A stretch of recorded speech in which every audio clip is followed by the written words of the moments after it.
தமிழ் பல்கலைக்கழக அவசரச் சட்டம் பிறப்பிக்கப்பட்ட ஆண்டு 1921, 1981, 1971, 1951. விடை 1981. 1921ஆம் ஆண்டு தமிழ் மொழிக்கு என தனியே ஒரு தமிழ் பல்கலைக்கழகம் வேண்டும் என்று தீர்மானம் நிறைவேற்றிய உமா மகேஸ்வரனார் பிறந்த தஞ்சையில் தீர்மானமிட்ட 60 ஆண்டுகள் கழித்து தமிழ் பல்கலைக்கழகத்தை நிறுவினார் எம்.ஜி.ஆர்.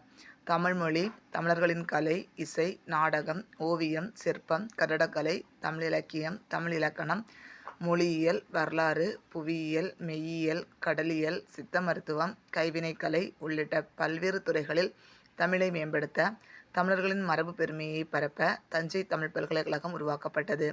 முதலமைச்சர் எம்.ஜி.ஆர். தலைமையில் 13 ஜூன் 1981 நடைபெற்ற ஆய்வுக் கூட்டத்தில் இப்பல்கலைக்கழகத்தின் உடனடி தேவைக்கும் எதிர்கால விரிவாக்கத்திற்கும் 1000 ஏக்கர் நிலம் தேவை என முடிவு செய்யப்பட்டது. 1981 ஆகஸ்ட் 1ஆம் நாள் தமிழக ஆளுநர் மூலம் தமிழ் பல்கலைக்கழக அவசரச் சட்டம் 1981 பிறப்பிக்கப்பட்டு தமிழ் பல்கலைக்கழகம் நிறுவப்பட்டது.